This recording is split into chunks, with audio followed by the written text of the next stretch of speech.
بندوں پر اعتماد کرنا چھوڑ دیں، اللہ پر اعتماد کریں۔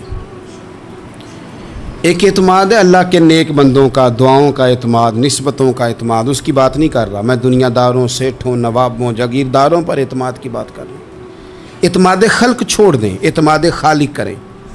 بندوں پر بھروسہ نہیں، بھروسہ اللہ کی ذات پر۔ جو بندہ رب کی ذات پر بھروسہ کرتا ہے مضبوط ہو جاتا ہے، طاقتور ہو جاتا ہے، کمزور نہیں پڑتا۔ یہ ضروری نہیں کہ آپ کے دوست مخلص نہیں تھے تو اس لیے آپ کا کام نہیں ہو سکا، یہ ضروری نہیں ہوتا۔ ہو سکتا ہے آپ کے دوست پورے مخلص ہوں، تعاون بھی پورا کرنے کو تیار ہوں، پر رب کریم کا ارادہ قدرتی نہ ہو کہ آپ کا کام ہو۔ کیا کر لیں گے آپ کے احباب، آپ کے دوست کیا کر لیں گے؟ اللہ کا ارادہ قدرتی نہیں۔ شاید اسی لیے کسی درویش نے کہا تھا کہ خوش نصیب وہ ہے جو اپنے نصیب پہ راضی ہے۔ وہ شاید زیادہ نصیب والا ہے جو اپنے نصیب پہ خوش ہو گیا۔ عزیز دوست، چیزوں کو سمجھ لیں اور اچھی طرح سے آپ سمجھ لیں کہ ہو سکتا ہے کہ آپ کے دوست آپ کو پورا کندھا دینا چاہ رہے تھے، وہ تیار تھے، پر اس وقت آپ کا نصیب ہی کچھ اور تھا۔ آپ ان خزانوں پر زیادہ توجہ کریں جو خزانے رب کے پاس ہیں۔ ہمیں اپنے تعلقات پر بڑا بھروسہ ہوتا ہے، ہمیں بڑا پتہ ہوتا ہے اتنے لوگوں سے میرا جرانہ ہے، فلانے سے میرے دوستی ہے۔ اور بھائی یہ سارے کام تب ہوں گے جب رب چاہے گا۔ بہترین ڈاکٹر کے پاس جا کے دوا کھا لے میرے عزیز، شفا تبھی ہوگی جب میرا اللہ چاہے گا۔ سارے ٹیسٹ کر لیے ہیں ڈاکٹر نے مریض کے، ساری رپورٹیں آ گئی ہیں، ہر چیز ٹھیک ہے، لیکن نہ وہ کھا پاتا ہے، نہ وہ سو پاتا ہے، نہ وہ چل پاتا ہے، نہ وہ ہنس پاتا ہے۔ اس نے پوری دنیا جہاں تک اس کی دوڑ تھی اس نے لگا لی، لیکن لازمی نتیجہ یہ نکلتا ہے کہ اسے کہنا پڑتا ہے کہ ہوگا وہی جو میرا رب چاہے گا۔ اس لیے جو خزانے میری جیب میں، آپ کی جیب میں ہیں، جو تعلقات ہمارے ہیں، ان تعلقات پر بھروسہ نہ کرو، بلکہ وہ خزانے جو اللہ کے پاس ہیں ان پر بھروسہ کریں، آپ مضبوط ہو جائیں گے۔ داتا گنج بخش علی اجویری وہ کہتے ہیں کہ علاقے میں قحط پڑ گیا تھا، گندم کا ایک دانہ لوگوں کو میسر نہیں تھا، بارش نہیں ہوئی، سالوں بیت گئے، لوگ بڑے پریشان تھے، بڑی آزمائش میں تھے، ہر بندہ تکلیف میں تھا۔ بازار میں لوگ آتے تھے تو سہمے سہمے سے، ڈرے ڈرے سے، پریشان پریشان سے۔ قحط ہے، آزمائش ہے، مجبوری ہے، جانور بھوکوں مر رہے ہیں۔ اللہ تبارک و تعالیٰ کی طرف سے لوگوں پر ایک آزمائش ہے، لوگ صبر کر رہے ہیں۔ کہتے ہیں کہ غلام بازار آیا تھالا لے کے کچھ خریدنے، آیا بھی تو اٹکیلیاں کرتا، اور چیزیں خریدی تو ہنستے ہوئے، اور جانے لگا تو مسکراتے ہوئے۔ پریشانیوں میں، دکھوں میں کو بندہ اگر اس طرح ہنسے تو بعضوں کا طبیعت چڑ جاتی ہے کہ یار ہم پریشان ہیں، تجھے کس بات کی خوشیاں چڑھی ہوئی ہیں۔ کہتے ہیں لوگوں نے بازو تھام کے غصے سے کہا تو اتنا خوش کیوں ہے جب سارا شہر پریشان ہے، سارا ملک آزمائش میں ہے، تو اتنا کیوں ہنس رہا ہے؟ کہنے لگا تم ہوگے پریشان، میں جس کا غلام ہوں نا، میرا جو آقا ہے، اس نے اپنے برتن بڑے پہلے گندم سے بھر لیے تھے، میرے آقا کے بڑولے بھرے ہوئے ہیں، لہذا میں کسی پریشانی میں نہیں ہوں، خوش ہوں۔ داتا علی اجویری رحمۃ اللہ علیہ کمال کر گئے، سید حجویر مخدوم امم۔ داتا صاحب فرماتے ہیں اگر تیرا اور میرا رب کے خزانوں پر اتنا بھی یقین ہو جائے نا جتنا اس غلام کا اپنے آقا کے خزانے پہ ہے، تو پھر ہم ہر وقت رو کے نہ دکھائیں، پھر ہر وقت ہم غربتوں کے رونے نہ روئیں، پھر ہر وقت ہم یہ مایوسیوں کی کہانیاں نہ سنائیں۔ لوگ اگر کہیں کہ بڑے دکھ ہیں، بڑی آزمائش ہے، بڑی پریشانی ہے، دنیا بڑی تکلیف میں، بیماریاں آ گئیں، آفتیں آ گئیں، تو بندہ مومن ہنس کے کہتا ہے تم پریشان ہوگے، ہم تو جس رب کے ماننے والے ہیں اس کے خزانے بھرے ہوئے ہیں، اور ہمارا رب عطا کرتا ہے تو پھر اپنے کرم سے اس طرح عطا کرتا ہے کہ وَيَرْزُقْهُ مِنْ حَيْثُ لَا يَحْتَسِبُ۔ وہ کہتے ہیں میں اتنا دوں گا اور وہاں سے دوں گا کہ تجھے خبر بھی نہیں ہوگی، میں تجھے وہاں سے دوں گا کہ نے کبھی سوچا بھی نہیں ہوگا۔ آپ اگر چاہتے ہیں کہ زندگی سکون میں آ جائے، سکون میں، تو لوگوں کی جیبوں پہ نظر چھوڑ دیں، رب کے خزانوں پہ نگاہ جمائیں، اتنا نوازتا ہے، اتنا نوازتا ہے، اتنا نوازتا ہے کہ انسان حیران ہو جاتا ہے کہ مجھے اتنا بھی مل سکتا ہے۔ انسان طاقتور ہو جاتا ہے جب وہ سمجھتا ہے کہ سارا کچھ میرے رب کے دست قدرت میں۔ پھر وہ کوئی تخریب نہیں کرتا، کوئی غلط رستہ اختیار نہیں کرتا، کوئی چور دروازہ اختیار نہیں کرتا، بلکہ وہ اپنے رب کی رضا پہ راضی رہنے کا عادی ہو جاتا ہے۔ اب اللہ تبارک و تعالیٰ نے ایک قانون بنایا ہے، اور قانون ہمیں رب کریم نے اس طرح سمجھایا ہے کہ یہ ضروری نہیں ہے کہ جو تم طلب کر رہے ہو یا جو تم چاہ رہے ہو وہی ہو، اور وہ ہو تو وہ تمہارے حق میں بہتر بھی ہو۔ کوئی ضروری ہے کہ جو ہم چاہ رہے ہوں وہ بالکل ٹھیک ہی ہو اور وہ ہمیں مل ہی جائے؟ یہ کوئی ضروری ہے؟ کبھی بھی اپنی زندگی میں اس طرح کی تڑپ نہ پیدا کریں، ورنہ آپ بے چین ہو جائیں گے۔ آپ کی زبان پر کئی شکوے آئیں گے، کئی شکایتیں آئیں گی، آپ بہت ساری جگہوں پہ نافرمانی والے جملے بول دیں گے معاذ اللہ۔ بس رب جو فیصلہ کرے اس پہ راضی رہنا سیکھیں۔ فرما کل نفس ذائقۃ الموت، ہر جان نے موت کا ذائقہ چکھنا ہے۔ یہ پہلے یہ جملہ کہا، اور اسی سے ملتا جلتا جملہ آخر میں کہا، اور درمیان میں کیا کہا؟ فرمایا کل نفس ذائقۃ الموت، ہر جان نے موت کا ذائقہ چکھنا ہے۔ وَنَبْلُوكُمْ بِالشَّرِّ وَالْخَيْرِ فِتْنَةً، فرمایا ہم تمہیں آزمائیں گے، بھلائی کے ذریعے بھی اور برائی کے ذریعے بھی ہم تمہیں آزمائیں گے۔ وَإِلَيْنَا تُرْجَعُونَ، اور تمہیں ہماری طرف ہی لوٹ کے آنا ہے۔ پہلے کہا ہر نفس نے موت کا ذائقہ چکھنا ہے، آخر میں فرمایا کہ تم ہماری طرف ہی لوٹ کے آؤ، اور بیچ میں کیا فرمایا؟ وَنَبْلُوكُمْ بِالشَّرِّ وَالْخَيْرِ فِتْنَةً، ہم تمہیں برائی کے ساتھ بھی آزمائیں گے، بھلائی کے ساتھ بھی آزمائیں گے، صحت دے کے بھی آزمائیں گے، بیماری دے کے بھی آزمائیں گے۔ نرا زوالی آزمائش نہیں ہوتا، عروج بھی آزمائش ہوتا ہے۔ نری بھوک کی آزمائش نہیں ہوتی، زیادہ پیسے بھی آزمائش ہوتے ہیں۔ انسان کے لیے صرف اس کا کمزور جسم ہی آزمائش نہیں ہوتا، اس کا طاقتور وجود بھی آزمائش ہوتا ہے۔ فرمایا ہم تمہیں آزمائیں گے، بس خیال رکھنا کہ وَإِلَيْنَا تُرْجَعُونَ، لوٹ کر تمہیں ہمارے پاس ہی آنا ہے۔ اور میرے نبی پاک صلی اللہ تعالیٰ علیہ وآلہ وسلم ارشاد فرماتے ہیں، رب جب کسی قوم سے محبت کرتا ہے تو انہیں آزمائش میں مبتلا کر دیتا ہے۔ پھر فرمایا اگر وہ اس پر صبر کریں، اللہ کی قضا پہ راضی رہیں، تو پھر اللہ بھی ان سے راضی ہو جاتا ہے، اور اگر وہ ناراضگی کا اظہار کریں کہ یہ مصیبت کیوں آئی، تو پھر اللہ بھی ناراض ہو جاتا ہے۔ اللہ تبارک و تعالی ضرور آزمائے گا، خیر کے ساتھ بھی اور پریشانی کے ساتھ بھی۔ انسان پریشان اس وقت ہوتا ہے کہ جب وہ محنت کرتا ہے تو وہ کہتا ہے نتیجہ میری مرضی کا آنا چاہیے، یہ اس کا سب سے بڑا نقصان ہے۔ آپ رزلٹ کبھی اپنی مرضی کا نہ مانگیں، یہ دعویٰ ہی ٹھیک نہیں۔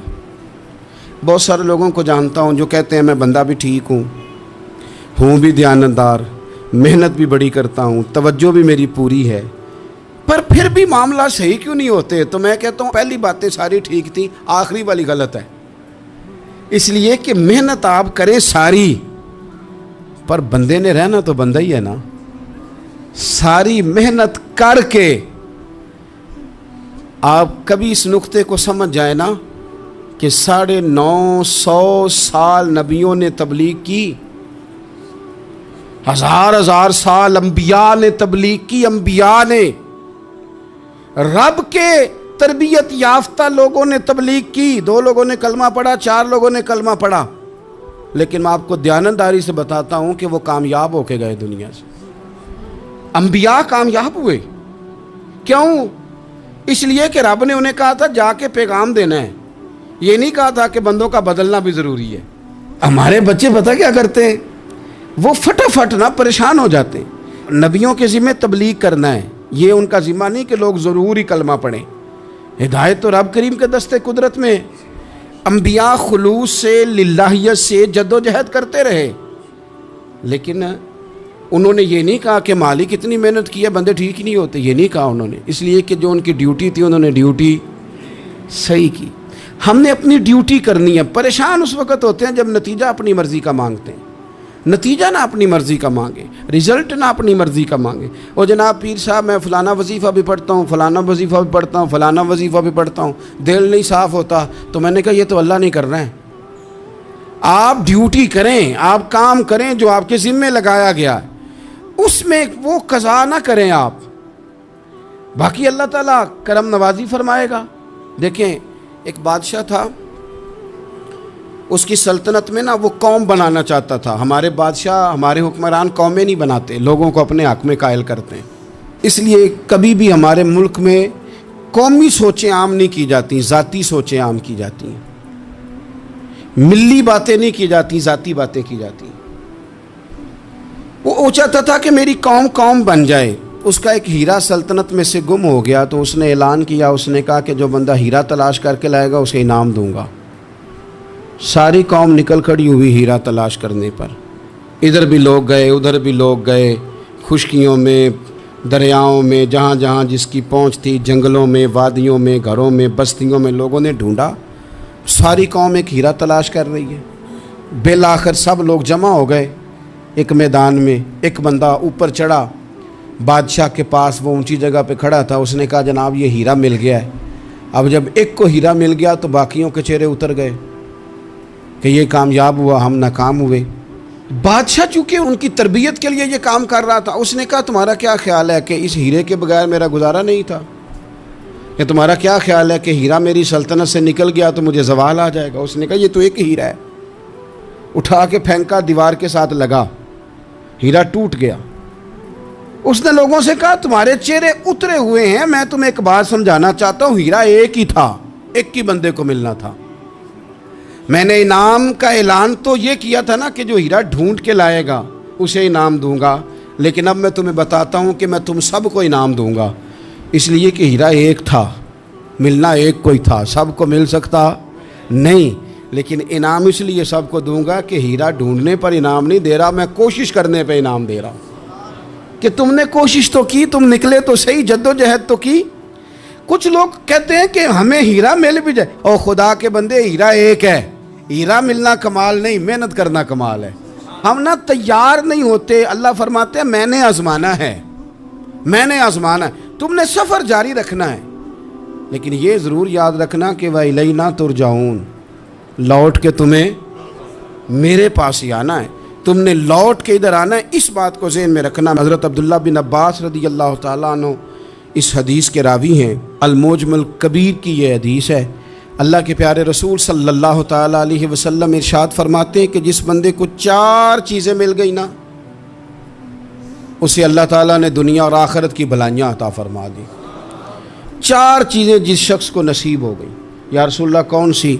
حضور فرماتے ہیں جس کو شکر کرنے والا دل مل گیا, اور کریم محبوب فرماتے ہیں جسے اللہ تعالیٰ کا ذکر کرنے والی زبان مل گئی, اور حضور فرماتے ہیں جسے مصیبت پر صبر کرنے والا بدن مل گیا, اور جسے ایسی بیوی مل گئی جو نہ اس کے مال میں خیانت کرے گی, نہ اس کی عزت میں خیانت کرے گی. جسے یہ 4 چیزیں مل گئیں وہ خوش نصیب ہے, دنیا بھی بن گئی, آخرت بھی بن گئی. کامیابی صبر آ جانے کا نام ہے, کامیابی شکر حاصل ہو جانے کا نام ہے.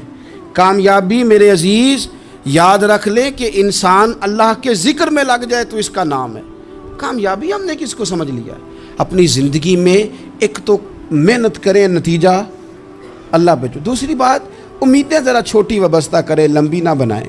ایک ہے منصوبہ سازی کرنا مستقبل کی, وہ غلط نہیں. میرے نبی پاک علیہ السلام کا فرمان کاش کبھی ہم سمجھ جائیں. حضور نے ایک دن صحابہ سے فرمایا تھا حیا کرو. کہا صحابہ سے, سمجھایا ہمیں, فرمایا حیا کرو. یا رسول اللہ کس بات سے؟ فرمایا وہ والا مال کماتے ہو جو کھا ہی نہیں سکتے, اور وہ والے مکانات بناتے ہو جن میں تم رہ ہی نہیں سکتے, اور ان چیزوں کا سوال کرتے ہو جن کی تمہیں ضرورت ہی نہیں. اتنے لمبے محلات, اتنا لمبا چوڑا مال, اتنا لمبا چوڑا پیسہ, اتنی لمبی امیدیں, اتنی لمبی داستانیں, انسان کمزور ہو جاتا ہے. ساری زندگی حساب کتاب میں بیت جاتی ہے. دیکھیں نا حضور علیہ السلام نے فرمایا یہ جو غریب لوگ ہیں نا، یہ مالداروں سے 50,000 سال پہلے جنت میں داخل ہو جائیں گے۔ کیوں؟ اس لیے کہ جس کے بیگ زیادہ ہوتے ہیں نا، ایئرپورٹ پہ پھنس جاتا ہے، الجھ جاتا ہے۔ وہ کبھی ایک آیا، دوسرا نہیں آیا، تیسرا نہیں آیا، چوتھا نہیں آیا۔